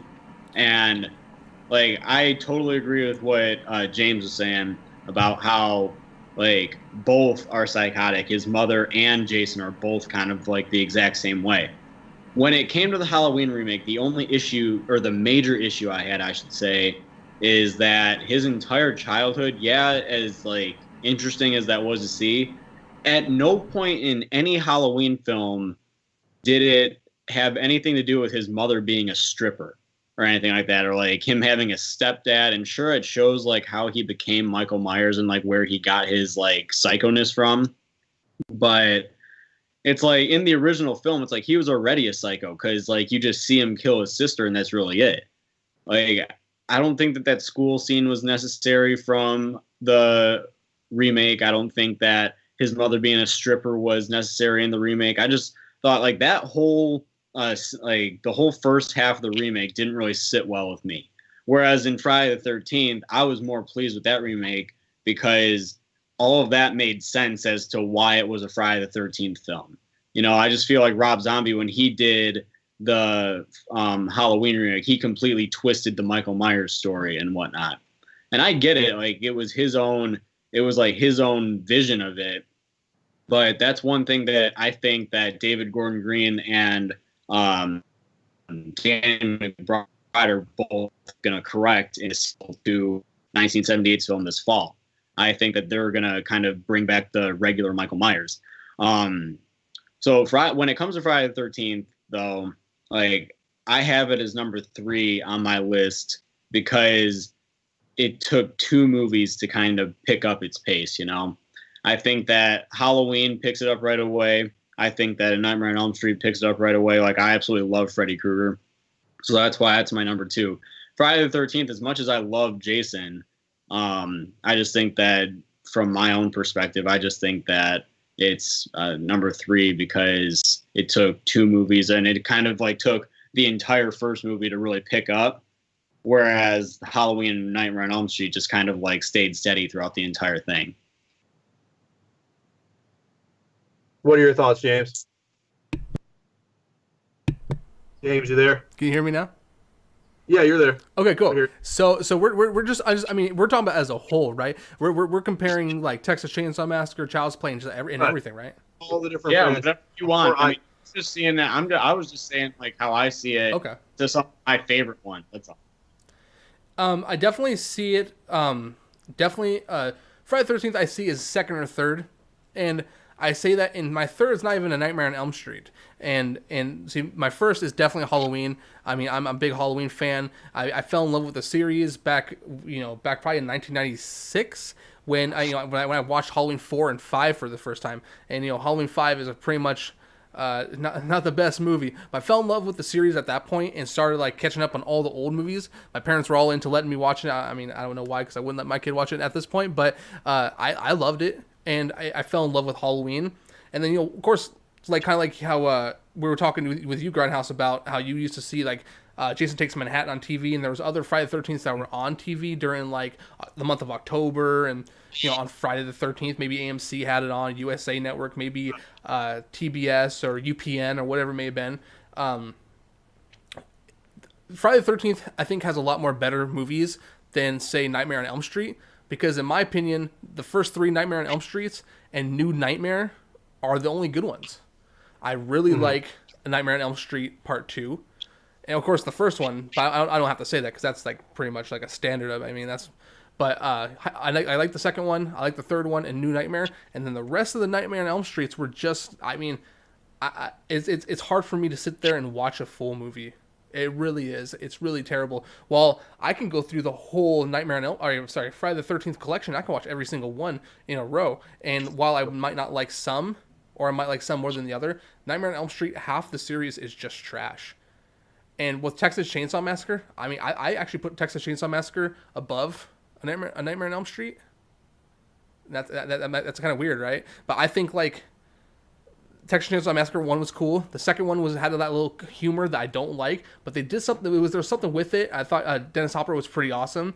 And then Texas Chainsaw Massacre 3 was really cool. I thought it was interesting. It was still kind of campy in a certain way. And then, you know, we had the Next Generation with Renee Zellweger and Matthew McConaughey. No. Yeah, Matthew McConaughey, yeah. And then that was cool. And then they had the remake and then the New Beginning. And while I think all of those were, I mean, they were pretty good movies. And then I look at Nightmare on Elm Street and I'm like, oh, well, they have a couple of good movies. And then I look at Friday the 13th, I'm like, oh, all these are watchable. Absolutely. I like a bunch of them. And then I look at Halloween and I'm like, okay, well, they're all good except Resurrection. But, yeah, I say Friday the 13th, definitely number 2. Sorry if I was going off topic there. I was kind of got excited. No, I mean, I'm going to kind of follow similar to what you were talking about. I see, all the slasher icons, pretty much interchangeable because you got Jason Voorhees, you got Michael Myers, you got Freddy Krueger, you've even got Chucky in the mix, you've got Leatherface, you've got Pinhead, you've got all these slasher icons, and really it all depends on what's popular at the time. Because I'm always gonna love Jason Voorhees. To me, Jason Voorhees and the Friday the 13th films are my favorite. But right now, I'm on a Halloween binge, so I'm just basically in love with Halloween. Yeah. Because it's relevant right now. You know what I'm saying? Yeah. And if you go into horror communities like social groups on Facebook, Twitter, everybody's going to be talking about what's relevant right now. Mm-hmm. And, to me, though, if I were to rank these different horror icons, at least for me right now, I'm always going to love Jason Voorhees, Friday the 13th. It's going to be my number 1. But right now, I think the Halloween is obviously, at the top of everybody's, favorite slasher icon right now. Mm-hmm. Nightmare on Elm Street has not aged well at all. And it's basically, I just don't see what else they can do. I know they're talking about a remake or another, sequel. Maybe Kevin Bacon might come on board to play Freddy Krueger. That'd be pretty cool. I think Kevin Bacon would be a decent Freddy Krueger. Yeah. We'll see what happens if they actually cast him. I did not like Rob Zombie's Halloween films. I think he brought the whole trailer trash. Swearing left and right. I mean, unnecessary cursing throughout the film. We didn't need this whole elaborate backstory about how his family were a bunch of redneck, hillbilly trash. His stepfather, whoever he was freaking like cursing and talking sleazy to the daughter. His Michael Myers' sister. It's just so unnecessary and over the top. Yeah. But I do enjoy some of these other not big slasher icons. Like I love the Hellraiser films. I love the hell out of them. I don't see the Hellraiser films up there with the top 3, which I consider the top 3 being Halloween, Friday, and Nightmare on Elm Street. Those are the big 3. And then you also got Texas Chainsaw Massacre has been pretty relevant lately. We've got a couple of Texas Chainsaw Massacre films. We've had a shit ton lately. We've had a lot of Chucky films, which I kind of got mixed feelings about Chucky. I don't really necessarily see him as a kind of a slasher. It's more of like a comedy or like the original Child's Play films were slasher films, certainly, but as they've made these most recent ones, they're real, comedy. But I love all slasher icons, but the big 3 for me, Halloween. Right now, Halloween's number 1. Number 2 is Friday, and Nightmare on Elm Street is 3rd. That's how I rank the slasher, right now, the slasher icons. Mm-hmm. Now, I just kind of want to jump into something that you just said about Nightmare on Elm Street. I totally agree with you. Nightmare on Elm Street has not aged well at all, especially because after the first one, they were like essentially complete shit after that, I think. Definitely.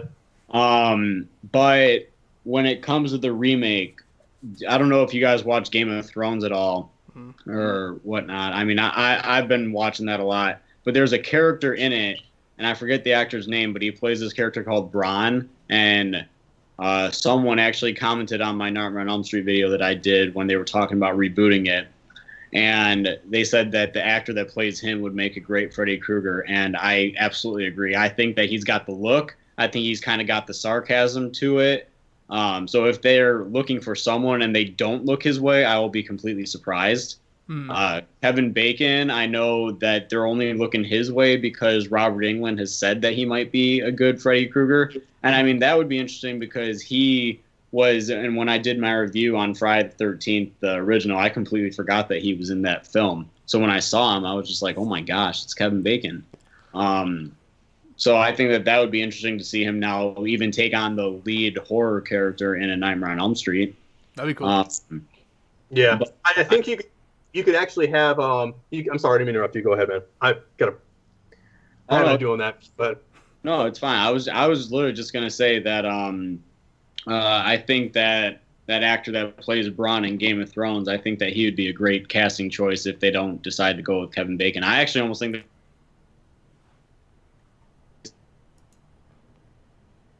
I think we're losing Braden again. Hey, Are you there, James? He's also got that where I'm just like, I like his.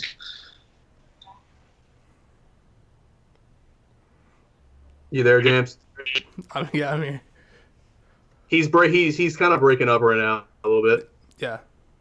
Braden, you hear us? Can you hear us, Braden? So he might be gone for a moment. So I just want to let everyone know who's watching right now in the chat and watching and that is in the chat room is that we okay. So we all got off work, and then Braden's like, "Oh man, my Comcast is down." And I was like, "Oh no!" So I get home and start my computer up, and then I get like a blue screen of death, and I was like, "Oh dude, this is ridiculous. This is no way this is happening right now." Like two of us are like, "What's gonna happen to Grindhouse now?" Right. But yeah, we're cool now. Are you Braden? I think he's there, but like it's really choppy. Yeah. I think I kind of get what he was saying though. With the Kevin Bacon coming on board, and I really think it'd be kind of cool if Robert Englund could probably coach the next person into becoming a good Freddy. Yeah. Kind of just getting with whoever the actor is going to be, and if Robert Englund is endorsing Kevin Bacon as the next Freddy Krueger, he's basically saying, "Look, I'm going to be there. I'm going to coach Kevin Bacon into being a good Freddy Krueger." And I think anybody really could play Freddy Krueger because you could just have cosmetics and everything. Yeah, exactly. exactly. Awesome. Yeah, you can get cosmetics and really make anybody a good Freddy Krueger. I mean, it just needs some coaching, But yeah, I'm excited to see what they're going to do with a potential Nightmare on Elm Street either remake, or I don't think they would do a sequel. They'll probably do a remake.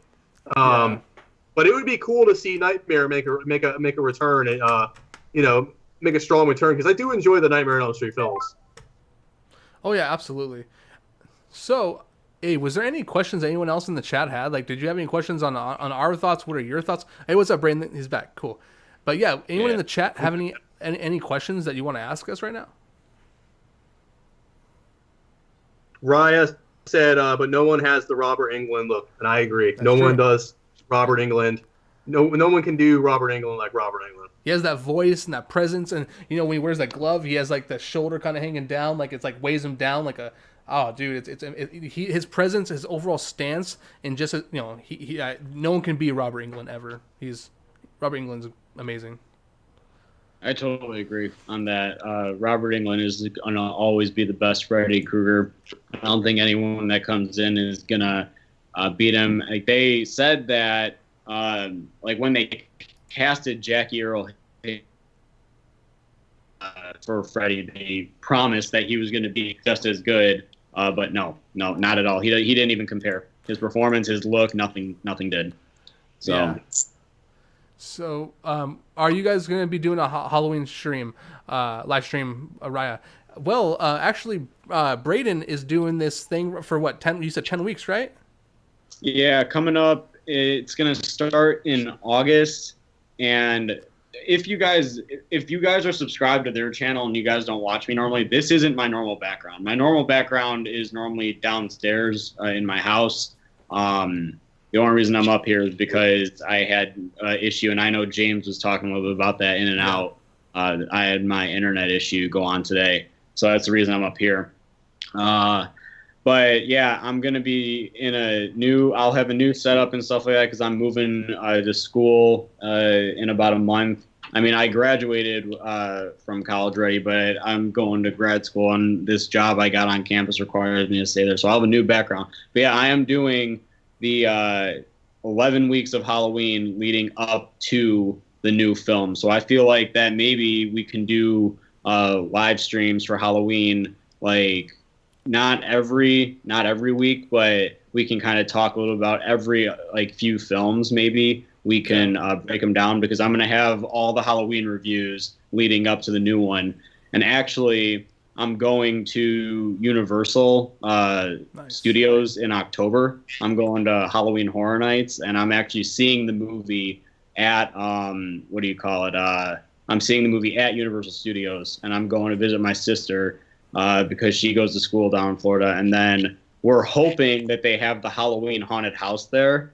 I think that would be the perfect year to do it. And then like we're going to be doing the we're going to do the movie review live from Universal Orlando Resort. So like that's the plan. Yeah, that's the plan coming up for October. So like it's gonna be the whole weekend is gonna be called Braden's Hollow Weekend. I know it's cheesy and stuff like that, that's cool. But it's cool. Yeah, so that's what I'm doing, and that starts in August, and it's gonna be the countdown to the new film. So I'm really excited to do that. I definitely would be down to doing a Halloween live stream as well. Me and Braden, myself and James have talked about potentially doing a Walking Dead live stream because we both enjoy The Walking Dead.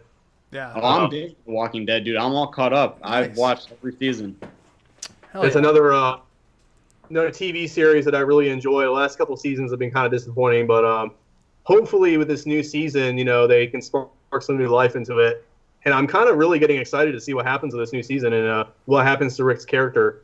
That's what I'm saying. I'm quite curious. I read that and I was like, oh my gosh! Like now, my absolute favorite character in The Walking Dead, and I don't care what anyone says, it is Negan. I absolutely freaking love Negan. Negan's awesome.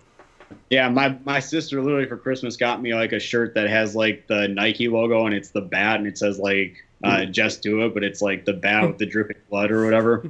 Nice. I want to get I was actually at the store the other day. It was when I was shopping for their Friday the 13th, and I saw like a Lucille replica, and I was like, oh my gosh, I have to get that at some point. Yeah. Like I absolutely love it. Nice. Actually, if you look at the bottom, I have two separate Negan statues down there. One of him pointing the bat like that, and then one of him like getting ready to swing it like he's gonna like crack someone's head. I was gonna try to buy the Glenn, but I don't know if it's too soon still for some people. But yeah. Yeah, that's an unfortunate death on the end of season 6, going into season 7. That's kind of where I fell off. Well, I do like Negan's character, but that really pissed me off when they killed off Glenn. I almost lost my shit. It was really tough to continue with losing Glenn and Abraham too. Abraham was an amazing character as well. It was. So one of the questions we have in the chat by Steven, he says, "What do you guys think of Wes Craven's New Nightmare?" That's a film that I need to rewatch. I haven't seen that in several years. If I remember, I believe that I enjoyed it. But it's just one that I saw that Walmart has the entire Blu-ray collection, which is probably the only film I ever own is the regular Nightmare on Elm Street. But if I could own all of them, like on Blu-ray, I'd be totally down to do that. So it's one that I'm definitely gonna have to rewatch. But that'll be a question that I can absolutely get back to in a stream if that's one. Yeah, Go ahead, James. No, I just said yeah, totally. That's a good question that was brought up because out of the Nightmare on Elm Street films, and certainly out of the later Nightmare on Elm Street films, I think A New Nightmare was much better than Freddy's Dead. You know, Nightmare 4 and 5. You know, Dream Masters and Dream Child. Those, you know, the real comical side of Freddy, I couldn't get into. I just stopped enjoying it. The Nightmare on Elm Street films seem to be more funnier and more entertaining when I was younger, but as I've gotten older, I just feel like it's a little too silly. But I felt like The New Nightmare was a good, you know, throwback to the original film, and I enjoyed that that Wes Craven kind of tried to make it a little bit scarier, tried to make Freddy scary again, and kind of, even though it wasn't really Freddy Krueger, it was a demon, we just kind of learned that Freddy's actually a demon. And so it actually took place in like a real world where, you know, Nancy and actual Robert Englund's character is in the movie as Robert Englund. Yeah. And, you know, we see Wes Craven in the film as well, and he plays Wes Craven. And so that's why it's A New Nightmare. It's a re-envisioning, a reimagining of the original film. And I enjoyed it. I mean, I think it was really good. It was better, like I said, it was better than Freddy's Dead. Anything was better than that film.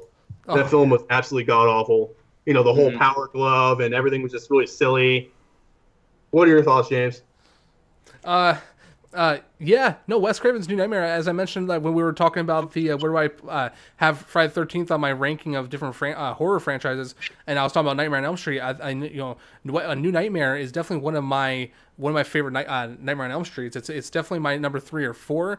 I like the idea that they took Freddy, they put him in the real world, and they, you know, I don't know, man. There was something about the movie. I remember being a kid and watching this and being like, you know, Freddy was a jokester for years and years, and at this point, everything seemed more, I don't know, dude, like Wes Craven creates a script, and everything in the script is actually happening, and you're just, I don't know, I was really engaged, and I was really, like, into it, and, like, it had my attention for sure. So Wes Craven's New Nightmare is amazing, in my opinion. It's definitely worth the watch, and it's not comical Freddy. It's really cool to see, like you said, Robert Englund as Robert Englund, but him also as Freddy Krueger, and he's making paintings of Freddy, and they're having dreams, and, like, things are coming to life, and Nancy's kid is, or Heather Langenkamp's kid is, like, you know, having all these dreams about Freddy and talking all weird, and it's all spooky and creepy and eerie, and you're just like, oh, what the hell? You know, everything that's in the movie is actually happening.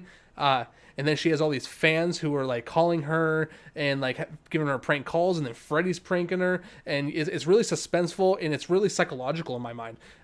New Nightmare, totally, absolutely worth the watch. So if you haven't watched it, please take the time to do so, because it is a fun movie, and it really, you know, you get stuck and you get caught, and you're just like in a trance, and you're just like you're you know, from the beginning to end. It's a good movie, definitely. Somebody said in here, royal official said Wes Craven is the best. I agree. Wes Craven has had so many really phenomenal films. Yeah.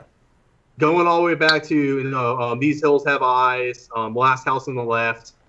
You know, he's had an amazing career, and it's unfortunate that we lost him so early. I've really enjoyed Wes Craven's films. He's probably most popular for the Nightmare on Elm Street films, but yeah, you know, he's got some incredible films that Wes Craven's done. And it's really unfortunate that we lost Wes Craven, we lost George Romero. Who else did we lose in the last couple of years? There's been somebody else. Didn't we lose Toby Hooper? Did he pass away too? Yeah, I think Toby Hooper passed away as well. I think he did, yeah. So we lost 3 horror legends in the last, you know, couple of years. I mean, it's crazy how that worked out like that. I mean, all we got is, Angus Grimm. We got Tom Holland from the Child's Play, you know, series. He created the Child's Play series, but I mean, all these horror greats that have made these lasting legacies in our, you know, in the horror franchises, they're all gone, and you know, it's up to these new directors to kind of continue their legacy. Yeah, Angus Grimm, who played the Tall Man in the Phantasm series, he passed away, I believe, last year as well. Crazy, man. Yeah, Phantasm was a phenomenal film as well. I really do enjoy the Phantasm franchise. Yeah, that's crazy. Yeah, absolutely, man. All right, guys. Well, I mean, I got to wrap this up because we have some family friends here that are in from Texas tonight. They're here for a funeral, but they stopped by to say hi to the family and whatnot. Okay. So I got to kind of wrap.